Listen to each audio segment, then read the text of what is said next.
हे friends, SRJ classes में आपका बहुत बहुत स्वागत है।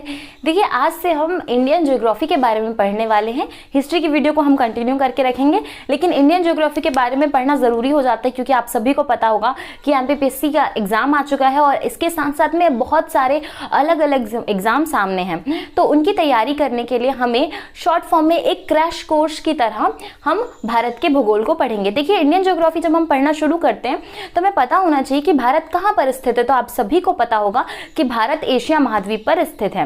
अच्छा, एशिया महाद्वीप, देखिए पृथ्वी जो है हमारी पृथ्वी, ये मान लीजिए आप ये पृथ्वी है, तो पृथ्वी में कुल 7 महाद्वीप हैं। 7 महाद्वीप में से जो इस वाले भाग पे महाद्वीप है वो है एशिया महाद्वीप, और एशिया महाद्वीप पर ही हमारा भारत स्थित है। एशिया महाद्वीप के दक्षिण में स्थित है और जिसे कहीं कहीं भारतीय उपमहाद्वीप भी कहा जाता है। जब भारत की बात करते हैं तो भारत में बहुत सारी विभिन्नताएं दिखाई देती हैं। जैसे हम देखें तो उत्तर में बड़े बड़ी पर्वतमालाएं दिखाई देती हैं। अगर हम दक्षिण में आते हैं तो कटे फटे पठार दिखाई देते हैं। इस साइड देखें तो बंगाल की खाड़ी दिखाई देती है और यहाँ पर अरब सागर। इस प्रकार से बहुत ही ज़्यादा विभिन्नताओं वाला ये देश रहा है। तो इसके बारे में अगर हम इसकी हिस्ट्री या कुछ भी चीज़ पढ़ना चालू करते हैं तो पहले हमें ये पता होना चाहिए कि भारत की ज्योग्राफी में कौन सी चीज़ कहाँ पर स्थित है। ठीक, तो देखिए हम ये वीडियो को स्टार्ट करते हैं। तो सबसे पहले हम पढ़ेंगे भारत की बात करते हैं। तो सबसे पहली बात कि इसका विस्तार कितना है। विस्तार का मतलब क्या होता है? देखिए, पृथ्वी जो है, पृथ्वी पर सीधी खड़ी रेखाओं को देशांतर कहा जाता है। वहीं आड़ी खड़ी जो रेखाएं होती, जो आड़ी रेखाएं होती, उन्हें अक्षांश कहा जाता है। तो भारत का देशांतरी और अक्षांशीय विस्तार बहुत ज्यादा इंपॉर्टेंट हो जाता है। तो देखिए, भारत नीचे 8 डिग्री 4 मिनट से शुरू होता है और ऊपर 37 डिग्री 6 मिनट पर खत्म होता है। वहीं जब हम इस साइड पे बात करें, जब पश्चिम के साइड बात करें तो 68 डिग्री 7 मिनट से शुरू होकर 97 डिग्री 23 मिनट्स तक जाता है। ये समझ में आया भारत का विस्तार कितना है? तो ये जो है, यह भारत का विस्तार है, उत्तर से दक्षिण और पूर्व से पश्चिम की ओर। अब बात करते हैं कि भारत के विस्तार के साथ साथ भारत में राज्यों की संख्या कितनी है। तो भारत में कुल 28 राज्य, क्योंकि जम्मू कश्मीर मिला के 29 हुआ करते थे, परंतु अब जम्मू कश्मीर यूनियन टेरिटरी बन चुका है तो ये राज्य नहीं है। तो कुल 28 राज्यों की बात कही गई है। फिर बात करते हैं भारत में पड़ोसी देश कौन कौन से हैं। देखिए, अगर भारत की स्थिति आप ये समझ के चलते हैं कि भारत की ये स्थिति है तो कौन कौन से देश पास में होंगे हमारे। तो जो हमारे पास में देश होंगे, इस साइड होगा पाकिस्तान, क्योंकि ये जो पीओके वाला क्षेत्र जो है, पाक अधिकृत कश्मीर वाला जो क्षेत्र है, वो इस साइड पे आता है। तो यहाँ पे हो जाएगा पाकिस्तान। यहाँ बात करेंगे, इस साइड पे हो जाएगा चाइना। यहाँ पे बात करेंगे तो यहाँ पे अफगानिस्तान, और भारत की सबसे कम सीमा जो है वो अफगानिस्तान के साथ ही लगती है। कुल 106, मात्र 106 किलोमीटर की सीमा जो है वो भारत की अफगानिस्तान के साथ लगती है। सबसे बड़ी सीमा की बात करेंगे तो यहाँ जो बांग्लादेश है, भारत की सर्वाधिक सीमा जो है वो बांग्लादेश के साथ लगती है। कितनी है ये? तो 4096 किलोमीटर भारत की बांग्लादेश के साथ सीमा है। इस वाले क्षेत्र में बात करेंगे तो इस वाले क्षेत्र में म्यांमार से, यहाँ पर नेपाल से और यहाँ पर भूटान से। बात करते हैं कि भारत की सीमाएं कितने देशों से लगती हैं। तो 1 2 3 4 5 6 7 देशों से भारत की सीमा लगती है। कितने देशों से? 7 देशों से। अब 7 देशों में बात करें, सबसे ज्यादा सीमा किसके साथ लगती है? तो बांग्लादेश के साथ सबसे ज्यादा सीमा लगती है। वहीं जो अफगानिस्तान है, इसके साथ में मात्र 106 किलोमीटर की सीमा भारत साझा करता है। फिर बात करते हैं कि हमारा जो पड़ोसी देश, इतने सारे अलग अलग पड़ोसी देश हैं, इन सारे पड़ोसी देश को कौन कौन सी सीमाएं अलग करती हैं, या हमारे भारत की सीमा और उन देशों के बीच की सीमाओं का नामकरण क्या है, कैसी सीमाएं हैं। देखिए, जो इस वाले क्षेत्र में जो सीमा है, जो ये वाली सीमा है, इस सीमा को क्या कहा जाता है? अफगानिस्तान और भारत के बीच में डूरेंट लाइन है। अफगानिस्तान और भारत के बीच में डूरेंट लाइन है। वहीं चाइना की बात की जाती है तो चाइना और भारत के बीच में मैकमोहन रेखा है, और पाकिस्तान और भारत के बीच में रेड क्लिफ रेखा है। वहीं नेपाल की बात की जाए तो नेपाल तो हमारा नेपाल के साथ हमारा बहुत ही अच्छा रिलेशन है। तो नेपाल और हमारे बीच में सीमा का निर्धारण वैसे नाम नहीं है कोई। फिर हम बात करते हैं बांग्लादेश की। तो बांग्लादेश से सिर्फ यही वाली सीमा का निर्धारण है जिससे डूरेंट लाइन भी कहा जाता है। फिर बात करते हैं म्यांमार की। तो म्यांमार से अराकान योमा भारत को अलग करता है। अराकान योमा क्या है? तो देखिए, बहुत सारी पहाड़ियों का समूह है जो कि इस क्षेत्र में है और जिसे ही अराकान योमा कहा जाता है। अब बात करते हैं भारत की जनसंख्या की। तो भारत की जनसंख्या कितनी है? कहीं कहीं देखने में मिलता है कि भारत की जनसंख्या 135 करोड़ है, कहीं कहीं मिलता है 121 करोड़ है। सामान्य मत यह है कि भारत की जनसंख्या 121 करोड़ के आसपास है, मतलब 1 अरब 21 करोड़ के आसपास भारत की जनसंख्या है। अब सीमा की बात करते हैं तो भारत की सीमा की लंबाई क्या है। देखिए, आप सभी को पता होगा कि जो ये वाला क्षेत्र है ये हमारा कहलाता है वे ऑफ बंगाल, बंगाल की खाड़ी, और वही जो ये वाला क्षेत्र है वो कहलाता है अरब सागर, अरब सागर। जब भारत की सीमा की बात करते हैं तो क्योंकि हमें पता है कि ये जो गुजरात के नीचे वाला जो क्षेत्र है ये जलीय क्षेत्र हो जाता है, और यहाँ से भी ये जो क्षेत्र है ये पूरा जलीय वाला क्षेत्र है, तो स्थलीय सीमा की जब बात की जाती है तो ये जो पूरा एरिया कवर होता है यहाँ से लेके यहाँ तक का, तो ये कहलाती है स्थलीय सीमा। तो भारत की स्थलीय सीमा कितनी है, तो 15,200 kilometre square, 15,200 kilometre square Bharat की स्थलीय सीमा है। वही भारत की जब तटीय सीमा की बात की जाए तो 6100 किलोमीटर। तट का मतलब क्या होता है, देखिए भारत में कुल 9 तटीय राज्य हैं। तट का मतलब होता है कि गुजरात, मतलब ये है कि जब राज्य किसी समुद्र से लगे होते हैं तो उन्हें तट कहा जाता है। तो तटीय सीमा अर्थात जो समुद्र से लगी हुई सीमा है उसकी लंबाई कितनी है, तो तटीय सीमा की लंबाई जो है यहाँ से यहाँ तक कुल 6100 किलोमीटर स्क्वायर है, किलोमीटर स्क्वायर। अब बात करते हैं कि भारत की तटीय रेखा पर, तटीय सीमा पढ़ ली हमने, भारत की स्थलीय सीमा पढ़ ली, लेकिन एक चीज और छूट जाती है जो कि है भारत की द्वीपों सहित तटीय सीमा। देखिए द्वीप कौन कौन से, अगर हम अंडमान निकोबार को मिला लें, इस साइड हम लक्षद्वीप को मिला लें, तो फिर सीमा कितनी हो जाती है, तो होती है 7,516 किलोमीटर स्क्वायर। तो 7,516 किलोमीटर स्क्वायर भारत की तटीय द्वीपों सहित जो स्थलीय रेखा है वो जो तटीय रेखा है वो हो जाती है 7,516 किलोमीटर स्क्वायर। ठीक, देखिए अब हमने पढ़ लिया कि भारत से लगे कौन कौन से देश हैं, भारत में सीमा कितनी ज़्यादा है या कितनी बड़ी किस किस देश के साथ स्पर्श होती है, भारत की स्थलीय सीमा कितनी है, भारत की तटीय सीमा कितनी है, द्वीपों सहित सीमा कितनी है। अब देख लेते हैं कौन कौन से राज्य कहाँ कहाँ पर स्थित है, थोड़ा सा ब्रीफ ले लेते हैं जिससे हमें बाद में दिक्कत ना हो। देखिए यहाँ पर पहले जम्मू कश्मीर था। हम भारत का छोटा सा राज्य वाला मैप बनाते हैं और इसको इजी करने की कोशिश करते हैं कि हम कैसे बनाएंगे। देखिए सबसे पहले आपको यहाँ से एक लाइन खींचनी है, ये, इसके बाद हमें यहीं से बगल में से एक और लाइन खींच देनी है। फिर उसके बाद हम थोड़ा ऊपर आते हैं, हम यहाँ जब आते हैं तो हम यहाँ पे एक छोटा सा गोवा बना देते हैं, और गोवा के बाद हम यहाँ से यूं करके यूं एक और राज्य की लाइन खींच देते हैं, और जो ये वाला राज्य हम इसको यहाँ से ऐसे मिला देते हैं। यहाँ ये इस वाले राज्य की बात की जाए तो ये हमारा, ये आगे जाके हमारा छत्तीसगढ़ बन जाएगा।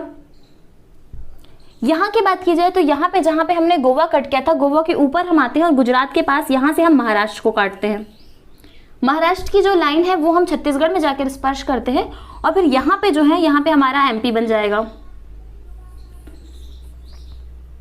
एमपी बनाने के बाद जो गुजरात की सीमा है वो हम यहाँ मध्य प्रदेश के साथ काट देते हैं। ये वाला जो क्षेत्र है ये राजस्थान का क्षेत्र हो जाएगा। जम्मू कश्मीर की बात की जाए तो पहले जम्मू कश्मीर इस प्रकार से विभाजित था, पर अब ये जम्मू कश्मीर इस साइड वाला एरिया, इस साइड वाला एरिया लद्दाख, ऐसे मान के चलते हैं। वैसे सही मैप में तो ये कुछ ऐसा बनना चाहिए। ठीक, मतलब ये जम्मू कश्मीर वाला जो छोटा सा एरिया है ये वो है, और इस साइड वाला जो है वो लद्दाख का क्षेत्र है। फिर बात करते हैं यहाँ पे 2 राज्यों की, तो ऊपर वाला जो राज्य है वो हिमाचल प्रदेश हो जाएगा, नीचे वाला उत्तराखंड हो जाएगा। यहाँ पे बात करते हैं तो यहाँ पे 2 राज्य हैं, एक हो जाता है हमारा पंजाब, दूसरा हो जाता है हमारा हरियाणा। हरियाणा की जो बॉर्डर है ये यूके से टच होती है।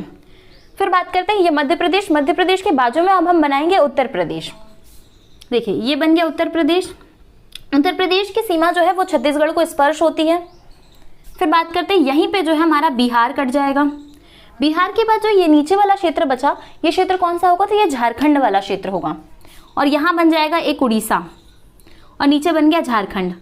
अब बात करते हैं यहाँ पे, तो यहाँ पे ऊपर हमारा हो जाएगा सिक्किम, ये जो बीच वाला क्षेत्र है वो हमारा हो जाएगा असम, बचे वाले क्षेत्र में ये पश्चिम बंगाल का एरिया आ जाएगा। यहाँ पे नॉर्थ ईस्ट के जो, मतलब यहाँ पे जो उत्तर की तरफ के पूर्व की तरफ के जो राज्य हैं वो 7 सिस्टर्स वाला भाग जो है वो ये कवर हो जाएगा। ठीक, अब देखिए जो सबसे ऊपर है हमारा, सबसे ऊपर हमारा कौन सा, ये जम्मू कश्मीर, हम नामकरण कर देते हैं। ये JNK वाला क्षेत्र है, ये लद्दाख है हमारा। ये क्या बचा हमारा, तो ये हो गया हमारा हिमाचल प्रदेश, ये हो गया यूके, ये हो गया पंजाब, ये हो गया हरियाणा, ये हो गया यूपी, ये हो गया राजस्थान, ये हो गया एमपी, ये हो गया छत्तीसगढ़, ये हो जाएगा महाराष्ट्र, ये हो गया गुजरात। महाराष्ट्र के नीचे यहाँ पे आ जाएगा ये छोटा सा हमारा गोवा। गोवा के नीचे की बात करें तो ये हो जाएगा कर्नाटक। कर्नाटक के नीचे क्या होगा तो केरल। केरल के नीचे की बात करें तो तमिलनाडु। तमिलनाडु के ऊपर हो जाएगा आंध्र, यहाँ पे तेलंगाना भी कटेगा ना, ये आंध्र प्रदेश, और आंध्र प्रदेश के ये वाला जो भाग है ये तेलंगाना का होगा। एक सेकेंड,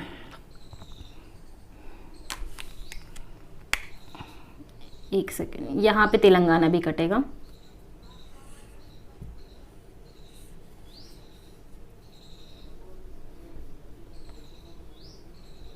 रुको यार एक मिनट, देखा यहाँ से यूं गई, ठीक, ये यहाँ से यूं, ये यहाँ से यूं, ठीक।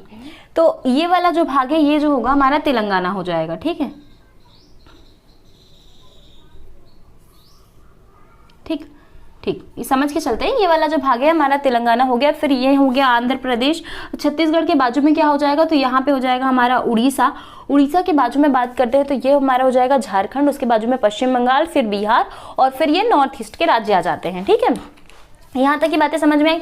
हाँ, यहाँ पे थोड़ा सा मैप थोड़ा सा गड़बड़ हो गया है, तो बाद में हम उसको आराम से कवर कर लेंगे, जो भी चीजें समझ में ना आए तो अब देखिए, अब हमें इतना समझ में आ गया कि कौन कौन से राज्य कहाँ कहाँ पर स्थित है। हाँ, नॉर्थ ईस्ट की बात करते हैं तो यहाँ पे कौन कौन से राज्य हैं। देखिए, ये हो गया सिक्किम, ये हो गया असम, यहाँ पे सबसे ऊपर जो है वो होगा अरुणाचल प्रदेश। फिर यहाँ पे एक राज्य कटेगा, यहाँ एक राज्य कटेगा। ये जो है ये मेघालय वाला भाग है, ये त्रिपुरा वाला भाग है। बात करते हैं यहाँ पे तो नागालैंड आ जाएगा, उसके बाद मणिपुर आ जाएगा, उसके नीचे मिजोरम आ जाएगा। पहले हो जाएगा नागालैंड, फिर समझ लेते हैं मणिपुर, उसके बाद आ जाएगा मिजोरम। तो इस प्रकार से ये 7 सिस्टर्स वाले राज्य भी हो जाते हैं। ये हो जाता है बिहार, ये हो गया झारखंड, और ये हो गया पश्चिम बंगाल, ठीक। अब ये हमने भारत के राज्यों को देख लिया कि कौन कौन से राज्य कहाँ कहाँ पर स्थित है। तो इतनी चीज तो हमें क्लियर हो जाएगी कि हाँ, कॉन्सेप्ट समझ में आ जाएगा कि जब हम बात करेंगे जम्मू कश्मीर की तो पता चल जाएगा कि हाँ, जम्मू कश्मीर यहाँ पर स्थित है। जब बात करेंगे मध्य प्रदेश की तो मध्य प्रदेश यहाँ पर है, छत्तीसगढ़ यहाँ पर है। अब हम क्या करते हैं, इस चीज को मिटा देते हैं हम।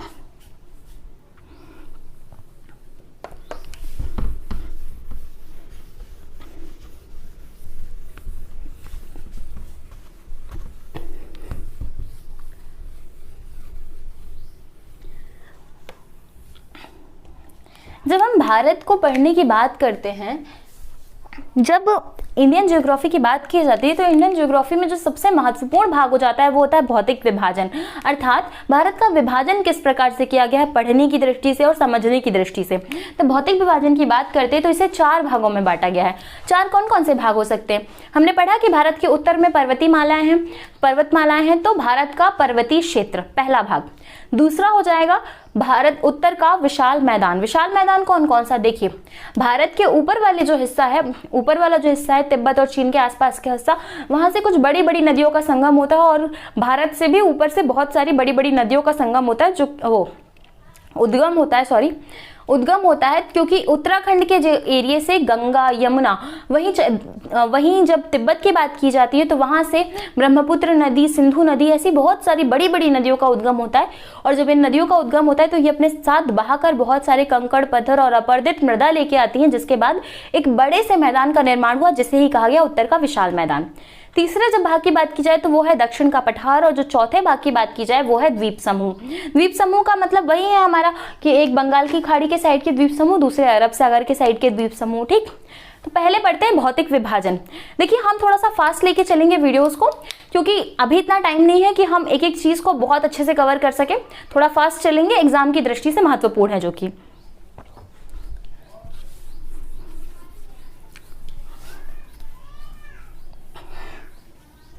देखिए, जब भौतिक विभाजन की बात की जाए तो भौतिक विभाजन किस प्रकार से हुआ है। भौतिक विभाजन, देखिए, भौतिक विभाजन की जब बात की जाए तो हमने पढ़ा कि भारत को 4 भागों में बांटा गया है। 4 कौन कौन से भाग हैं। पहला जो हो जाएगा उत्तर का पर्वतीय क्षेत्र। पर्वतीय क्षेत्र, पूरा सुन लीजिए, उत्तर का पर्वतीय क्षेत्र। दूसरा जो होगा वो होगा उत्तर का विशाल मैदान, विशाल मैदान, विशाल मैदान। तीसरे भाग की बात की जाए तो वो होगा दक्षिण का पठार, दक्षिण का पठार। और तीसरा जो चौथा जो क्षेत्र है लास्ट वाला वो है द्वीप समूह, द्वीप समूह। देखिए अब बात करते हैं पर्वतीय क्षेत्र की। तो पर्वतीय क्षेत्र को भी 4 भागों में बांटा गया है। अब ये 4 भाग कौन कौन से हैं? तो ये पर्वतीय क्षेत्र कौन सा क्षेत्र होगा? देखिए भारत के उत्तर में हिमालय पर्वतमाला है और यह पर्वतीय क्षेत्र हिमालय पर्वतमाला की ही बात करता है। अर्थात हिमालय को कितने भागों में? तो हिमालय को 4 भागों में बांटा गया है।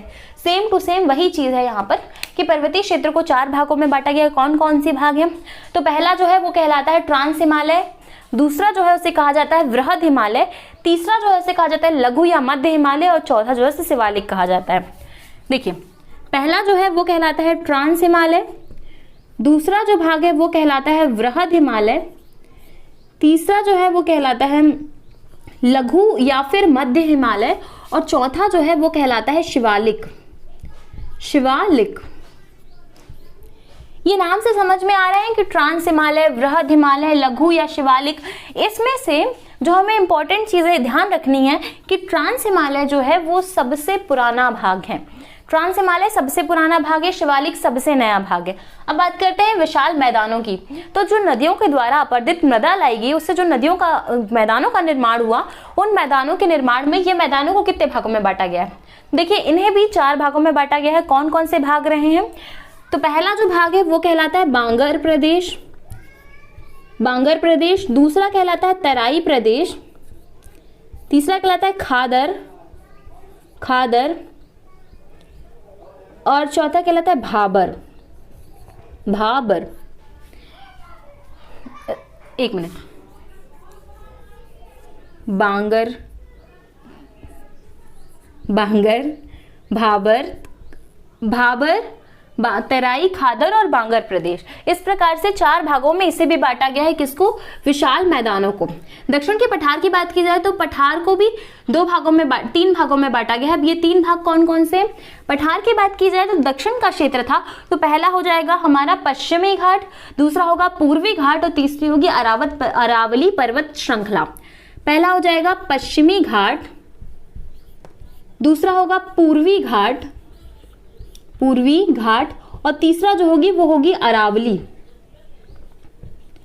अब द्वीप समूह की बात की जाए तो द्वीप समूह को 2 भागों में बांटा गया है। पहला हो गया बे ऑफ बंगाल अर्थात बंगाल की खाड़ी के द्वीप समूह और दूसरा जो है वो होगा अरब सागर के द्वीप समूह, अरब सागर के द्वीप समूह। ठीक। अब भौतिक विभाजन में जब इतनी सारी चीजें हैं तो इन चीजों को कैसे पढ़ना होगा और कैसे हम इनके कवर कर सकते हैं? तो सबसे पहला जो आएगा वो होगा हमारा पर्वतीय क्षेत्र। और पर्वतीय क्षेत्र अर्थात हिमालय की बात की जाएगी यहाँ पर, तो हिमालय को हम पढ़ना शुरू करते हैं। अब हम क्या करते हैं? ट्रांस हिमालय को शुरू करते हैं।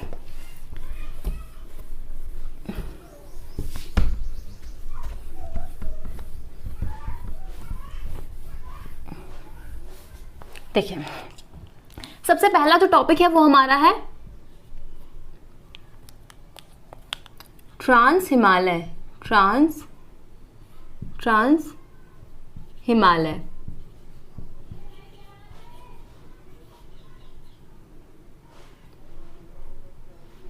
देखिए जब ट्रांस हिमालय की बात की जाती है तो ट्रांस हिमालय में क्या क्या चीजें महत्वपूर्ण होती हैं?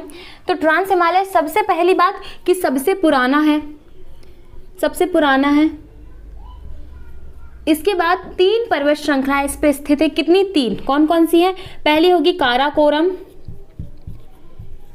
दूसरी है लद्दाख, लद्दाख और तीसरी है जास्कर। इन तीनों पर्वत श्रृंखलाओं में महत्वपूर्ण चीजें क्या हो जाती है? तो ट्रांस हिमालय में जो सबसे पहली महत्वपूर्ण श्रृंखला है वो है काराकोरम और काराकोरम में भारत की सबसे ऊंची चोटी K2 स्थित है जिसकी ऊंचाई 8611 मीटर है। भारत की सबसे ऊंची चोटी कौन सी है? K2 है जिसकी ऊंचाई 8611 मीटर, क्योंकि आपको पता होगा कि माउंट एवरेस्ट भारत में नहीं है। अब बात करते हैं कि काराकोरम में, देखिए काराकोरम की जब बात की जाती है तो भारत की सबसे ऊंची पर्वत श्रृंखला पूछी जाए तो आंसर काराकोरम आएगा, जहां पे K2 ऑप्शन में ना हो वहां पर। और अगर पर्वत चोटी पूछी जाए कि सबसे ऊंची चोटी कौन सी है तो फिर हमारा K2 आएगा। अब तीनों पर्वत श्रृंखलाओं में लद्दाख में एक चीज और महत्वपूर्ण हो जाती है कि भारत की क्या, विश्व की सबसे ज्यादा तीव्र ढलान वाली चोटी। ढलान क्या होता है, देखिए मान लीजिए ये एक पर्वत श्रृंखला है, ठीक, इस प्रकार से कोई पर्वत श्रृंखला हो तो उसे चोटी कहा जाता है। लेकिन तीव्र ढलान का मतलब ये है कि मान लीजिए कि ये ऐसी पर्वत श्रृंखला जाए और एकदम सीधी बैठ जाए, ये देखिए, तो यहां से ढलान एकदम सीधी हो गई, तीव्र ढलान हो गई। तो इस प्रकार से तीव्र ढलान वाली चोटी जो है वो उसका नाम है राकापोशी। राकापोशी ये यहां पर स्थित है। लद्दाख में विश्व की सबसे ज्यादा तीव्र ढलान वाली चोटी राकापोशी स्थित है। और इसके बाद जो हिमालय आता है वो होता है हमारा वृहद हिमालय। इसके साथ ही साथ में ट्रांस हिमालय में और क्या चीजें महत्वपूर्ण हो जाती हैं, तो सिंधु और सतलज नदियों का उद्गम इसी हिमालय से होता है। इसके बाद हम पढ़ते हैं वृहद हिमालय की तरफ। सिंधु और सतलज नदी का उद्गम भी ट्रांस हिमालय से होता है। बात करते हैं वृहद हिमालय की। वृहद हिमालय, देखिए वृहद हिमालय बहुत ही बड़ा भाग है और बहुत ही ज्यादा फैला हुआ ये भाग है। तो वृहद हिमालय में बहुत सारी अलग अलग चोटियां मिलने को मिलती हैं। जैसे कि हम यहाँ से शुरू करते हैं इस भाग से, तो हमें सबसे पहले नंगा पर्वत, उसके बाद आगे जाते हैं अन्नपूर्णा, आगे जाते हैं नंदा देवी, उसके बाद और माउंट एवरेस्ट, ऐसी बहुत सारी पर्वत श्रृंखलाएं मिलती है। और अंतिम में जाकर ये म्यांमार के जो इस साइड वाला एरिया है, मतलब अरुणाचल प्रदेश में हमारे नामचा बुरवा जो लास्ट पर्वत श्रृंखला है वो है नामचा बुरवा। मतलब नंगा पर्वत से लेकर नामचा पर्वत तक ये पूरी फैली हुई पर्वत श्रृंखला है वृहद हिमालय की। दूसरी बात, इसे बर्फीला हिमालय भी कहा जाता है। तो साथ ही साथ में इसे क्या कहा जाता है, तो बर्फीला हिमालय। बर्फीला हिमालय। बात करते हैं कि कौन सी महत्वपूर्ण चोटी है, तो अन्नपूर्णा, नंदा देवी, नामचा बुरवा, माउंट एवरेस्ट बहुत ही ज्यादा महत्वपूर्ण हो जाती हैं। बात करते हैं माउंट एवरेस्ट की, तो माउंट एवरेस्ट विश्व की सबसे ऊंची पर्वत श्रृंखला वृहद हिमालय पर स्थित है। माउंट एवरेस्ट, देखिए एवरेस्ट की जब बात की जाती है तो एवरेस्ट कहां पर स्थित है, एवरेस्ट जो है वो नेपाल में है, यह भारत में नहीं है। नेपाल के काठमांडू पर स्थित है। ऊंचाई की बात करें तो 8,848 मीटर या कहीं कहीं 8,850 मीटर इसकी ऊंचाई मिलती है। अब बर्फीले मतलब वृहद हिमालय में और क्या चीजें महत्वपूर्ण हो जाती हैं, तो ये वो क्षेत्र है जहां से गंगा, यमुना आदि नदियों का उद्गम हुआ है। मतलब ये वो क्षेत्र है जहां से गंगा और यमुना नदी का उद्गम होता है। गंगा और यमुना, गंगा का उद्गम जो है वो गंगोत्री से होता है, वहीं यमुना का उद्गम जो है वो यमुनोत्री से होता है। दोनों ही उत्तराखंड के क्षेत्र में उद्गमित होती हैं। इसके बाद यही नदियां हैं जो बहकर नीचे आती हैं और हिमालयीन नदियां इसीलिए इन्हें कहा जाता है क्योंकि इनका उद्गम जो है वो हिमालय से होता है। ठीक, बात करते हैं अब हम लघु या मध्य हिमालय की। लघु या मध्य हिमालय, लघु या मध्य हिमालय की जब बात की जाती है तो लघु या मध्य हिमालय में क्या क्या चीजें महत्वपूर्ण हो जाती है, तो पहली बात तो इस हिमालय को और किस नाम से जाना जाता है, पहली बात या तो आप लघु हिमालय बोल दीजिए या तो आप मध्य हिमालय बोल दीजिए, अन्य नाम यही है इसका। इसके बाद यहाँ पे इंपॉर्टेंट कौन कौन सी पर्वत श्रृंखलाएं या बहुत सारी कौन सी चोटियां इंपॉर्टेंट हो जाती, तो एक होती है पीर पंजाल, पीर पंजाल, दूसरी होती है धौलाधाल, धौलाधाल, और तीसरी होती है महाभारत, महाभारत। ये तीन पर्वत श्रृंखलाएं लघु या मध्य हिमालय में बहुत ज्यादा इंपॉर्टेंट हो जाती हैं, पीर पंजाल, धौलाधाल और महाभारत के बारे में। फिर बात करते हैं यहाँ पर छोटे छोटे घास के मैदान पाए जाते हैं। किसके? घास के मैदान, घास के मैदान। और इन घास के मैदानों को अलग अलग जगह पर अलग अलग नाम से जाना जाता है। जैसे इन्हीं मैदानों को कश्मीर में मर्ग कहा जाता है, जम्मू एंड कश्मीर की बात की जाए तो वहां पर इन्हें मर्ग कहा जाता है। और मर्ग दो प्रकार के होते हैं, एक होता है गुलमर्ग और दूसरा जो होता है वो होता है सोनमर्ग। वहीं इन्हीं मैदानों को उत्तराखंड या यूके में बुग्याल कहा जाता है, बुग्याल। जम्मू कश्मीर का मतलब जो कश्मीर घाटी वाला जो क्षेत्र है जो कि ट्रांस हिमालय के पास स्थित है, वहां पर एक विशेष प्रकार की मिट्टी पाई जाती है जिस मिट्टी में कि जम्मू कश्मीर में केसर का उत्पादन होता है। ठीक, अब बात करते हैं लघु हिमालय, मध्य हिमालय पढ़ लिया हमने। घास के मैदान कौन कौन से? गुलमर्ग और सोनमर्ग, साथ ही साथ में इन्हें बुग्याल भी कहा जाता है। यहाँ से कौन सी नदी का उद्गम होता है? यहाँ से जो छोटी छोटी नदियां होती हैं उन नदियों का उद्गम होता है। फिर बात करते हैं शिवालिक की। अगला जो है वो होता है शिवालिक। शिवालिक सबसे नया और सबसे नवीन हिमालय का भाग है जो अभी तक निर्मित हो रहा है, अभी तक बन रहा है। तीनों हिमालय के बाद में, जैसे कि ये मान लीजिए ट्रांस हिमालय, फिर वृहद हिमालय, फिर हमारा लघु या मध्य हिमालय, उसके बाद आता है शिवालिक। और शिवालिक के नीचे जो है ये हो जाता है उत्तर का विशाल मैदान। तो उत्तर का विशाल मैदान जब इसके नीचे लगता है, मतलब शिवालिक के गिरिपद में उत्तर का विशाल मैदान स्थित है।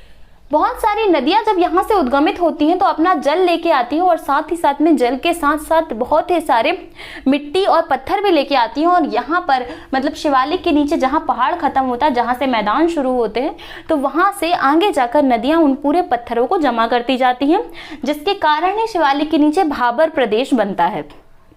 ठीक, अब बात करते हैं शिवालिक की। तो शिवालिक में क्या महत्वपूर्ण है? देखिए, शिवालिक पहली बात तो सबसे नवीन क्षेत्र है, सबसे नवीन पर्वतमाला है, सबसे नवीन भाग है हिमालय का। दूसरी बात, अभी भी निर्मित हो रहा है, मतलब अभी भी बने जा रहा है, ये बन रहा है अभी भी। साथ ही साथ में हमें यहाँ पे 2-3 पहाड़ियां मिलती हैं देखने को। पहली है चुरिया मुरिया की पहाड़ी, चुरिया मुरिया की पहाड़ी। इसके साथ साथ में हम देखते हैं कि चुरिया मुरिया की पहाड़ी के साथ साथ में यहाँ पर छोटी छोटी घाटियां भी पाई जाती हैं। कौन कौन सी घाटियां हैं? तो जो यहाँ पर छोटी छोटी घाटियां पाई जाती हैं वो होती हैं दूर और द्वार, मतलब दून और द्वार घाटियां। दून का मतलब हो गया देहरादून और द्वार का हो गया हरिद्वार। इस प्रकार की छोटी छोटी घाटियां ये शिवालिक में पाई जाती हैं, शिवालिक के निचले वाले स्तर पर पाई जाती हैं। बात करते हैं अब इन सारे हिमालय में, मतलब चारों जो हिमालय हैं कौन कौन से? ट्रांस हिमालय, वृहद हिमालय, लघु या मध्य हिमालय और लास्ट में जो आता है शिवालिक। इन हिमालयों को कुछ जोन्स आपस में काटते हैं, मतलब दो हिमालय के बीच में कौन सा एक जोन है वो हम पढ़ेंगे। देखिए, ये हो गया वृहद हिमालय, ये हो गया ट्रांस हिमालय, ये हो गया वृहद हिमालय, ये हो गया लघु हिमालय और या मध्य हिमालय, ये हो गया शिवालिक और ये हो गया उत्तर का विशाल मैदान। ठीक, मान लीजिए बात करते हैं, सबसे पहला जो है वो है ट्रांस हिमालय। ट्रांस हिमालय और वृहद हिमालय के बीच में क्या स्थित है या इन दोनों को अलग क्या चीज करती है? तो इसे अलग करता है ITSZ।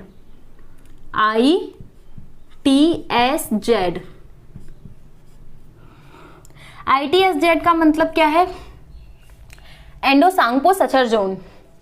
फिर बात करते हैं यहाँ पे मतलब वृहद हिमालय और वृहद हिमालय और लघु या मध्य हिमालय के बीच में क्या पाया जाता है? तो यहाँ पाया जाता है MCT, मेन सेंट्रल थर्ड्स। लघु या मध्य हिमालय और शिवालिक के बीच में मेन बाउंड्री फॉल्ट, और शिवालिक और यहाँ पर इसके बीच में HFF, हिमालयन फॉल्ट। ठीक, अब बात करते हैं ITSZ की। ITSZ क्या है? देखिए, पहली बात तो ये वाला जो हिमालय है ये है ट्रांस हिमालय, ये हो गया वृहद हिमालय, ये हो गया लघु हिमालय और ये हो गया शिवालिक। ये आप समझ में आ जाएगा। तो ITSZ किस किस के बीच में है? तो पहला तो ये ट्रांस प्लस वृहद, दूसरा होगा हमारा MCT, main central thirds. Main central thirds किस किस के बीच में है? तो वृहद के बीच में है, वृहद हिमालय, और प्लस में आ जाएगा हमारा लघु हिमालय, इन दोनों के बीच में। Main boundary fault MBF, main boundary fault के बीच में लघु प्लस शिवालिक, इन दोनों के बीच में मेन बाउंड्री फॉल्ट है। और उत्तर का विशाल मैदान और शिवालिक के बीच में HFF स्थित है। देखिए, तो हमने भारत के भौगोलिक विभाजन में जो पहला टॉपिक था जो कि था हमारा भारत के उत्तर का पर्वतीय क्षेत्र। तो उत्तर का पर्वतीय क्षेत्र जो था वो हमने पूरा का पूरा कवर कर लिया। देखिए हम बहुत ज़्यादा डिटेल में नहीं जा रहे हैं क्योंकि हमें पता है कि एग्जाम एकदम सामने खड़ी है और आपको एग्जाम के लिए प्रिपेयर करना है। और अगर आप प्रिपरेशन एग्जाम के लिए कर रहे हैं तो आपके पास बिल्कुल इतना टाइम नहीं है कि आप बहुत लंबे टाइम में उस चीज़ को समझ के चलें। तो आज की वीडियो को हम यहीं पर एंड करते हैं। आई थिंक इतना आपके लिए सफिशिएंट होगा। और अगर फिर भी कुछ टॉपिक्स बढ़ जाते हैं तो हम जब टेस्ट लेंगे या कुछ नई चीज़ें पूछेंगे तो उनमें क्वेश्चनों को ऐड कर देंगे, जो भी छूट गया होगा उस चीज़ को कवर कर लेंगे। ओके, तो अगले टॉपिक में हम पढ़ेंगे उत्तर का पर्वतीय क्षेत्र। कंप्लीट हो गया हमारा, उत्तर का विशाल मैदान पढ़ेंगे हम, ठीक है, इसके बाद अगले टॉपिक में। ठीक है, तो फिर आज की वीडियो को यहीं पर समाप्त करते हैं। Okay, thank you so much.